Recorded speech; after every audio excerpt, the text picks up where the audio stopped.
राज्य में जब से 2019 का चुनाव, विधानसभा का चुनाव हुआ, तो झारखंड वासियों की एक उम्मीद जगी थी कि क्योंकि झारखंड में अब अगुआ की सरकार आई है, एक मूलवासी की सरकार आई है, लोगों में बहुत ही, झारखंड के लोगों में बहुत सी उम्मीदें थी कि कम से कम अब झारखंड वासियों को हक अधिकारों की बात होगी और कहीं ना कहीं झारखंड वासियों को हक अधिकार मिलेगा। लेकिन पिछले 4 सालों में झारखंड वासी जिस प्रकार इन मुद्दों को दरकिनार सरकार द्वारा किया गया है, तो कहीं ना कहीं झारखंड वासियों को न कहीं इस पार्टियां से, इस गठबंधन से कहीं ना कहीं अब तो बात आने लगी है। और झारखंड वासियों को क्यों ना लगे, क्योंकि जिस प्रकार अबुआ राज में जिस की सरकार बनाई थी, अपने आप को माटी के पार्टी कहे जाने वाली इस हेमंत सोरेन की सरकार को जिस प्रकार जनता ने अपने सराहों पर सराहा था, जिस प्रकार उन्हें झारखंड की कुर्सी पर ताज पहनाया था कि अब न अब झारखंड वासियों के हक अधिकारों की बात होगी। लेकिन जिस प्रकार हेमंत सोरेन की सरकार जिस प्रकार दुबक कर बैठ के कहा कि विपक्ष के गोद में कहे या फिर कुछ बाहरी तत्वों के गोद में बैठ गए, और मुद्दा होती रही ईडी, सीबीआई और ना जाने का तमाम तरह की 5-4 सालों में जिस प्रकार बातें हुई, खनिज के मामला हुआ, चाहे तो पूजा सिंघल की बात हुआ, चाहे फिर वीरेंद्र राम जो चीफ इंजीनियर जो थे वीरेंद्र राम, उनकी बात हुई, चाहे अवैध संपत्तियों की बात हुई, चाहे इस प्रकार के मुद्दों में झारखंड का मुद्दा दबता गया।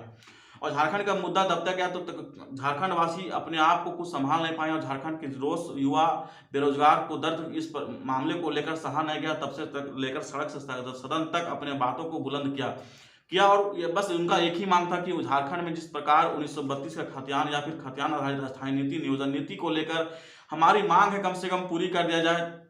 भाषा संस्कृति पर ध्यान दिया जाए, झारखंड राज्य में होने वाले परीक्षाओं पर हमारे क्षेत्रीय भाषा का प्रावधान किया जाए। इन तमाम मुद्दों को लेकर नियोजन नीति भी अब हमारे परिभाषित हो, अस्थायी नीति पर परिभाषित हो, चाहे तो जेएसएससी, जेपीएससी जैसी बिगड़ेल संस्थाओं पर लगाम लगाने की बात हो, या फिर परीक्षा कंडक्ट कराने वाली कंपनियों पर कम से कम जो पेपर लीक का मामला था उसको कम से कम लगाम लगाया जाता है। इन तमाम मुद्दों को लेकर झारखंड वासी अपने मांगों को लेकर, तरह तरह की बातों को लेकर अपना आवाज बुलंद करते रहे, और ना जाने सड़क से लेकर सदन तक, रांची से लेकर तमाम झारखंड के जिलों को अपना आवाज बुलंद किया। और अंततः यही हुआ कि न जाने कितने आज आंदोलन भी खड़े होकर लेकर लास्ट में जयराम महतो के नेतृत्व में इन मांगों को लेकर अपने नेता तक मान बैठे लोग।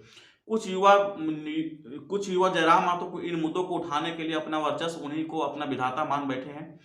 बातें तो सही है, जयराम महतो हालांकि बात सही करते हैं, जिन मुद्दों को लेकर सरकार को घेरते हैं उन मुद्दा तो कहीं ना कहीं झारखंड वासियों को जायज है और मांगना भी जायज है, क्योंकि झारखंड वासी जिस प्रकार दर दर भटक रहे हैं 23 सालों के दरमियान, झारखंड वासियों को जिस प्रकार अपने हक अधिकारों की बात नहीं होती है, झारखंड के खनिज संपदाओं की झारखंड का हक अधिकार नहीं मिलता है, कहीं ना कहीं बाहरियों का दबदबा झारखंड वासियों का बढ़ता जा रहा है। झारखंड वासियों पर बाहरियों का दबदबा क्यों ना बढ़े, क्योंकि यहाँ खनिज संपदाएं जिस पर किसका राज है। यहाँ के पुलिस थानों पे जाइए तो कहीं ना बाहरियों का राज है। झारखंड एक कोई भी कार्यालय में जाइए आपको बाहरियों का दबदबा मिलेगा। झारखंड वासी सिर्फ आज भी उनके नौकरशाहियों को सेवा करने के लिए रह गए हैं। इन्हीं मुद्दों को लेकर कहीं ना कहीं राज्यवासी अपना ये उम्मीद था कि आपके चुनावों में इन मुद्दों पर बात होगी, इन मुद्दों पर बहस होगी, इन मुद्दों को दरकिनार नहीं किया जाएगा कम से कम चुनावों में। हमने देखा कि रामगढ़ उपचुनाव में जिस प्रकार इस मुद्दे को दबा दिया गया है कि कहीं ना कहीं क्षेत्रीय मुद्दे को भी काम करती है। क्षेत्रीय मुद्दे रहना चाहिए कि राज्य हित के मुद्दे भी सामने आना चाहिए इस चुनाव में। अगर चुनाव में राज्य हित के मुद्दे नहीं आएंगे तो क्या होगा। हमने देखा कि रामगढ़ उपचुनाव में जिस प्रकार राज्य के हित के मुद्दे को 1932 खतियान आधारित अस्थायी नीति या फिर नियोजन नीति की बात करो, या फिर जेपीएससी जैसी या फिर नियुक्तियों की बात हो, इस प्रकार दबाया गया मुद्दों को लेकर, जिस प्रकार क्यों न एक बच्चे को दूधगार फटकार दिया जाता हो। सरकार की नज़रों में राज्य के विद्यार्थी, युवा, बेरोजगार, यहाँ के आदिवासी, मूलवासी का कोई अहमियत नहीं रखता है। बात रही कि इन मुद्दों को आखिर दबाने का पीछे राज्य क्या है, क्योंकि सरकार जिस प्रकार जो बातें सरकार कहकर आई थी कि हम आपके लिए मूलवासियों हक अधिकारों की बात करेंगे, हम आपके लिए पहचान की बात करेंगे, हम आपके लिए नियुक्तियों की बात करेंगे, हम आपके लिए आपके हित की बात करेंगे, और न जाने इन मुद्दों को लेकर कहाँ दब गई, जो सरकार अपने मुंह से कहीं ना कहीं यूं तक नहीं निकलता है। बातें कैबिनेट में होती है, बातें विधानसभा में होती है, लेकिन राज्यपाल के पास जाता है तो राज्यपाल घुमा दिया जाता है। आखिर इस राजनीति का शिकार जिन मुद्दों को लेकर झारखंड वासी हो रहे हैं, तो क्या इस मुद्दों को लेकर हमारे विधानसभा चुनाव में आखिर ना होगा, लोकसभा के चुनाव में ना होगा तो आखिर कहाँ होगा। इन मुद्दों को लेकर तमाम मुद्दे थी जो रामगढ़ उपचुनाव में कहीं ना कहीं दरकिनार कर दिया गया। लेकिन अब रामगढ़ के बाद डुमरी के उपचुनाव आया है, अगर इन मुद्दों को दरकिनार कर दिया जाएगा तो झारखंड वासी आखिर कब तक लोग अपने नेताओं को समझाने में कामयाब हो गए। चुनाव ही एक ऐसा समय होता है कि नेताओं की औकात दिखाने की बात होती है। जब झारखंड में हक अधिकारों की बात नहीं होगी, जब झारखंड में आदिवासियों मूलवासियों की पहचान की बात नहीं होगी, जब चुनाव में आदिवासी की सरना कोड की बात नहीं होगी, जब चुनाव में ओबीसी आरक्षण की बात नहीं होगी, जब एसटी एससी ओबीसी आरक्षण की बात नहीं होगी, तब आखिर यहाँ इस राज्य में ओबीसी कितना है कि 6-7 जिलों में कम से कम ओबीसी का आरक्षण तो जीरो तो कर दिया गया है। अगर मामले की जांच की जाए तो क्या लगता है कि ओबीसी की जनसंख्या कितनी होगी। बात यह है कि एसटी ओबीसी जिस तरह का अपने आरक्षण को सरना बिल कोड के नाम पर जिस प्रकार सरकारें से लड़ रही है, उस मुद्दे पर बात नहीं हो रही है। मुद्दा यह नहीं है कि सरकारें क्यों नहीं बात कर रही है, मुद्दा यह है कि हमारे लोगों में कुछ कमी है जो सरकार की औकात दिखाने में कुछ न कुछ उसकी खामियाजा को सरकार को बात करने में कहीं ना कहीं उनकी कोताही बरत देते हैं। रामगढ़ उपचुनाव में इन मुद्दों को अगर बात नहीं होती तो क्या लगता है कि आने वाले विधानसभा या लोकसभा चुनाव में इस तरह की बात होगी।